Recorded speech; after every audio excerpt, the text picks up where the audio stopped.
Welcome to the deep dive. Today we're plunging into a story where, well, divine power isn't quite absolute. Imagine a world where the very foundations of reality could be shaken uh, by a single act of defiance. It's a fascinating premise. Our mission today is to unearth the really fascinating layers of the Hurrian epic of Ullikummi. It's one of the most vivid, most detailed narratives we have from the ancient Near East. Absolutely. We're going to explore its cosmic battles, its surprising insights into power, rebellion, and even something that, well, it sounds almost like ancient technology. It's a truly captivating tale, and we're drawing from quite extensive ancient texts here. This wasn't just some, minor story. It was clearly central, maybe even beloved, for the Hurrian people. Yeah. And it remains profoundly intriguing today. It gives us a unique window into how they saw their world, their gods. So with that kind of cosmic stage set, let's dive in. The story really kicks off with Kumarbi. Now, Kumarbi, he isn't your serene, all-powerful type of god. He is the father of all gods, yes, but he's also absolutely seething, just filled with this deep-seated desire for revenge. Right, because his son, the storm god Teshub, had pulled off that classic divine coup d'etat. Exactly. Kicked Kumarbi right off his heavenly throne, and Kumarbi was, well, he was not having it. Not about to let that stand. Precisely. The texts really paint a picture of Kumarbi deep in thought, meticulously planning how he's going to retaliate. It's as he gathered his thoughts, kind of stringing ideas together like beads on a thread. Oh, interesting phrasing. Yeah, he wasn't just looking to get his throne back. He aimed to create an ultimate rival, a force that would just completely dismantle Tave's reign, and frankly, the entire divine order Teshub represented. And what a plan it turns out to be.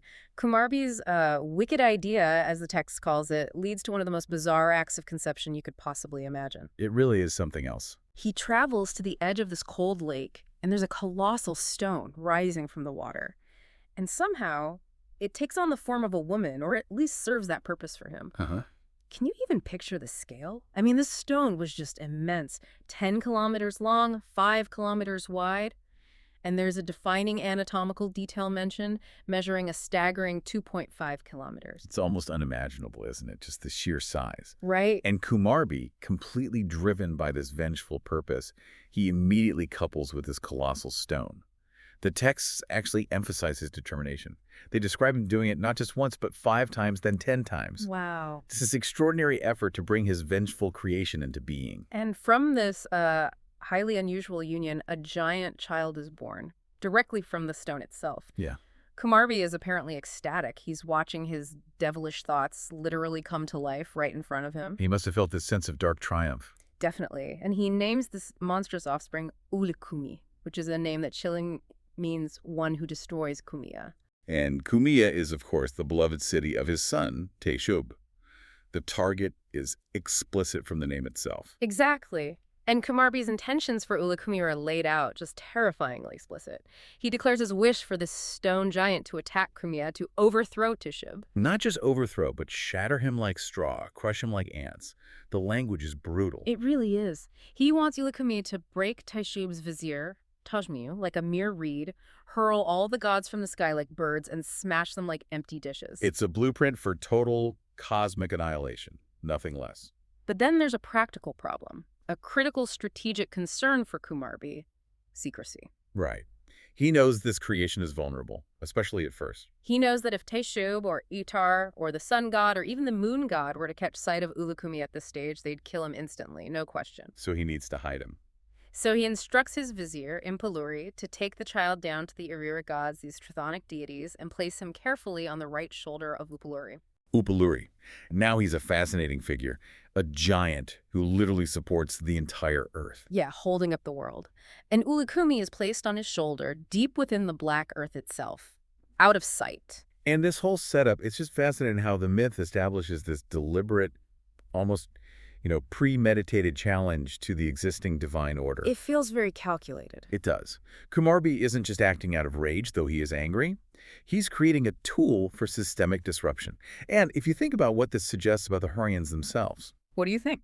well, maybe a remarkable willingness to question even their own religious authority, to see their gods as perhaps fallible, open to manipulation, even by other gods. It's quite a statement. That's a really interesting perspective. Okay, so once Ullikummi is safely nestled on Upaluri's shoulder, he starts to grow. And not just grow, but grow at this astonishing rate, Yeah, the texts are specific. A fathom a day. a fathom a day, which means he reached 15 meters, that's 1 IKU, an ancient measurement in just a single month. Phenomenal growth. And here's that strange detail again. Stones hitting his head actually block his eyes. So this massive weapon is effectively blind. Yes, this immense growth, though, it was hard to miss eventually, even hidden away. The Irura gods, the ones guarding him, they first presented Ullikummi to Enlil, another major deity. Okay. And Enlil, with his wisdom and foresight, he immediately recognized what this basalt child was. He saw Kumarbi's sinister plot behind it all. He knew trouble was brewing. Oh, yes. He foresaw terrible war looming on the horizon. And soon enough, someone else spots him. The sun god, right? From way up high. Exactly. He's making his rounds, sees this peculiar form rising from the sea, growing rapidly, notes its unusual shape. He must have thought, what on earth is that? Probably. He was intrigued, then definitely alarmed. He descends to the seashore to get a closer look, and the sight of Ullikummi apparently makes him turn pale. Shock. Anger. So he knows it's bad news. Immediately. He races off without a moment's delay to warn the storm god Tiru. And Teheb's reaction. How does the reigning king of the gods take this news? It's not well. Utter dismay. Maybe even disbelief at first. The text says he was so shocked he refused to eat or drink. Wow. That's serious for a god. It is. Then he gets himself together, embarks on a journey with his trusted vizier Tashmiaz and his sister, the goddess Ishtar. They go to Mount Hazi to see this giant for themselves. And The sight of Ullikummi is just terrifying. Tashab, the mighty storm god, actually collapses in fear. The text says he was crying like water channels. no way! Tishab, crying. Yes, and admitting out loud that no one could possibly face or fight a creature like this. Imagine the despair the storm god himself brought to tears. That really sets the stage for how big a threat this is. So brute force seems off the table, at least for now. This is where the story takes a, well, really unexpected turn, doesn't it? It does. Enter Ishtar. Right, the goddess of love, war, sexuality, quite a portfolio. She decides to try a completely different tactic. If force won't work, maybe a lure will. Exactly. She attempts to use her famous charms, her music, to enchant Ullikummi. She brings out her lyre, her drum, her golden cymbals. She burns cedar, for that alluring scent. He sings, she strikes shells and pebbles. She's putting on a full performance. Pulling out all the stops, as you said earlier, a divine seduction attempt. But it doesn't work, does it? Tragically, no. Her efforts are immense, but completely fruitless. A great wave rises from the sea and actually delivers this chilling warning directly to Ishtar. What does it say? It tells her Ullikummi is deaf, blind, and devoid of emotion. Oof. Immune. Totally impervious to her divine allure, to any kind of emotional appeal. It just doesn't register. Ishtar is heartbroken. She throws away her instruments, weeping. Her power is useless against him. So, okay, this is really interesting. Ullikummi isn't just physically imposing. He's this force of nature, completely immune to emotion, divine charm, anything like that. What does this unique, unfeeling nature tell us about the kind of opponent Kumarbi actually engineered here? That's really the crucial question, isn't it? His nature stone, emotionless, it truly sets him apart from pretty much any other mythical being we know. Yeah. He's almost described like a technical device. Some scholars even use the word robot, though obviously we have to be careful of modern terms. But it highlights this ancient concept of creating specific tools for war, almost an early form of, bioengineering or magical engineering. Like he's purpose-built for destruction. Exactly. And his insensitivity, his lack of emotion, it isn't a weakness. It's his ultimate strength against these gods who are, frankly, very emotional, very human in their reactions. So his numbness is his superpower. Pretty much. And think about where he's standing. Yeah. His head is hitting the Kuntara. That's the sacred threshold, the boundary of the god's own realm. He's breaching their space. He's breaching their space, which shows he's not just a monster down on Earth. He's a cosmic threat. He's destabilizing the very structure of the divine world. Okay, so Aishashe failed. Teveb is terrified. What happens next? Does Teshub finally step up? He has to. Facing this seemingly unstoppable force, Teshu prepares for battle again. He harnesses his sacred oxen, Sheri and Tella, to his war chariot. He arms himself with lightning, with storms his primary weapons. The storm god brings the storm. Right. He launches his attack, initially from a distance, but despite all his immense might, he loses. He loses again. Again, the sheer unyielding power of Ullikummi is just overwhelming. That basalt body is impenetrable. And it's not just Teshub, is it? Other gods join in. Indeed, the defeat becomes collective. 70 gods jump in, they fail. Then 70 more gods, led by Ashabi, another significant deity, they join the fray. They also fall into the sea, utterly unable to overcome Ullikummi's stone form. Yeah. Meanwhile, Ullikummi just continues his relentless growth, Getting bigger and bigger. shaking heaven itself like an empty sack, the text says. His head is repeatedly striking that quintara. And he eventually grows to this truly monstrous scale, 9,000 fathoms long and 9,000 fathoms wide. 9,000 fathoms. Can you imagine the sheer despair among the gods at that point? What else can they possibly do? Not much, it seems. As he grows, Ullikummi advances relentlessly towards Teshub's own city, Kumiya. He stands there like a colossal siege tower right at its gate. Blocking the entrance. Completely. And from a high tower inside the city, Teshub's wife, Hepata, is watching in utter despair. Her view is completely blocked by this stone giant. She must fear the worst for Teshub. Absolutely. She fears he's dead. She sends her envoy Tekitu to find him, only for Tekitu to report back that the path to Teshub is blocked by the monster. Hepata just collapses from fear. The situation seems utterly hopeless. Brute force failed, seduction failed, the gods are defeated, the city is besieged. It looks that way. But then Teshub's vizier, Teshub, has an idea. A moment of wisdom in the chaos. What is it? He wisely advises Teshub to stop trying to fight fire with fire, basically, and instead seek the wisdom of Ea. Ea, the god of wisdom, residing in Abzuva, the deep waters. Exactly. And their approach to Ea shows their desperation and respect. The texts detail how they prostrate themselves. 5 times at the outer gate, 5 times at the inner gate, and an astonishing 15 times before Ea himself. 15 times? That's serious reverence and desperation. It's a true act of humility. They know they need help, and he's the one to ask. So, does Ea have the answer? Ea, being the sage god he is, immediately understands the whole situation. He knows Kumarbi is pulling the strings behind all this chaos. He sees the bigger picture. Always. And then he embarks on this journey himself, down to find Upalluri. The giant holding up the world who still has Ullikummi on his shoulder. That's the one. And what's incredible, as you mentioned, is that Upalluri is completely unaware that this colossal stone monster is standing right on him.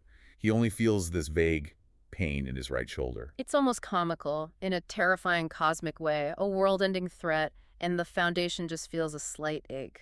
It really is. But it's Ea who brings forth the ancient solution. He reminds Upalluri, maybe even reveals to him, the existence of the primordial saw. The primordial saw? What's that? The original tool, the very instrument that was used way back at the beginning of time to separate heaven and earth during the act of creation itself. Whoa. Okay, that's some serious hardware. Absolutely. Foundational technology, you might say. And Ea's strategy becomes clear. He instructs the ancient gods, the primordial deities, to retrieve this original tool of creation. To do what with it? To sever Ullikummi from his foundation. Yeah. To cut him off from Upalluri's shoulder. Okay, let's unpack this a bit. After all the brute force, the failed seductions, these desperate battles, the gods finally turn to something much older, much more fundamental. Ancient knowledge, a tool of creation. What does this reveal about their world? And maybe about the ultimate key to overcoming a foe that seems unbeatable. This shift is incredibly telling, I think. It really highlights that sheer power, even divine power like Teshub's storms, simply isn't enough in this situation. Right. They threw everything they had at him. And it bounced off. The true solution lies in ancient knowledge, specifically accessing the tool that established cosmic order in the first place. Ea's wisdom isn't about inventing something new or a more potent weapon. It's about remembering or rediscovering something fundamental. Exactly. It's about understanding the very fabric of creation itself. And using that primordial saw to cut Ullikummi's feet from Upalluri is deeply symbolic, isn't it? How so? It's literally severing his connection to the cosmic foundation, the thing that was fueling his unstoppable growth and power. It's dismantling his invincibility by cutting off his very source. Taking away his grounding, you could say. Wow. Okay, so Ea gets the saw. And with Ea's ancient wisdom now guiding them, the tide finally begins to turn. Ea strikes the first blow on Ullikummi with that primordial saw, cuts his feet clean off from Upalluri. And the effect. For the very first time, the colossal giant, Ullikummi, staggers. He wavers. He's vulnerable. That must have been an incredible moment for the watching gods. Oh, absolutely. The effect on their morale was immediate, exhilarating. Teshub's vizier, he's overjoyed. He claps his hands 3 times like a signal. Rallying the troops. Exactly, it rallies all the gods. Their confidence just surges back. The text says they roared like bulls, ready to get back in the fight with renewed spirit. And Teshub, is he ready for round 3? He is. Reinvigorated by this new strategy, seeing his enemy finally weaken, Teshub leaps back into his chariot. He unleashes terrible lightning upon the sea, re-engaging Ullikummi in battle. But Ullikummi doesn't just crumble, does he? Not at all. Even wounded, even unrooted from his cosmic foundation, Ullikummi remains defiant. He actually mocks Teshub. Seriously, what does he say? He threatens once more, to ascend to the heavens anyway, to destroy Kumia's temples, to scatter the gods like flour. He's pure, unwavering malice right to almost the end, refusing to yield easily. Almost the end. Because this is where the text cuts off, right? Frustratingly, yes. The actual clay tablets break off here. Yeah. The epic's full conclusion, as written, is lost to us. Arc, just when it gets to the final showdown. I know. It's a common problem with ancient texts. However, based on the overall narrative arc and related myths and the context, We can make a pretty good guess. we can infer. The source material strongly suggests that Ullikummi would ultimately be fully cut down, defeated at the root, finally allowing Teshub to reclaim his throne definitively and restore order to the heavens. Okay, so even with that incomplete ending, what does this whole epic mean for us? It still delivered this incredibly powerful story. Cosmic struggle, the triumph of order, but not just through strength, right? But through this deeper ancient wisdom. Absolutely. It serves as this powerful reminder, doesn't it, that even the most seemingly insurmountable threats, these Ullikummi-like challenges, might be overcome not by just hitting them harder, Yeah, brute force didn't work. but by understanding the fundamental principles at play. By tapping into a kind of wisdom, maybe an insight, that predates the immediate conflict. It really speaks to the nature of power itself. So, It suggests that even divine authority has its vulnerabilities, its limits. And maybe true mastery, true victory, comes from understanding those foundational truths, like Ea did. So, reflecting on our journey today, we've gone through the Hurrian epic of Ullikummi. We saw Kumarbi's vengeful, almost diabolical creation. The birth from the stone. Ullikummi's terrifying, unfeeling growth. The gods' initial panic, their failed attempts to force seduction, none of it worked. Until Ea. Until Ea's crucial intervention with that ancient wisdom, that primordial saw. This whole deep dive, it really reminds us that even in these ancient myths, the themes just resonate so deeply, don't they? Power, rebellion, desperation. And finding solutions from unexpected places. Exactly. It's just a testament to the enduring power of storytelling, exploring the boundaries of creation and destruction, and maybe the enduring spirit, both human and divine, in facing just overwhelming odds. It also leaves us with a pretty provocative thought, especially with that missing ending. Oh, what's that? Is true victory really found only in overcoming the physical threat, chopping down the monster? Or is there maybe a deeper victory in the wisdom gained from confronting the seemingly unstoppable?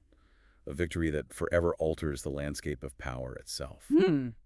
Like maybe the most profound victories aren't just about who wins, but about how the game itself is changed by the struggle. Perhaps. Something to ponder. The confrontation itself changes everything, maybe more than the final blow. That's a great thought to end on. Thank you for joining us on this deep dive. Until next time, keep exploring, keep questioning.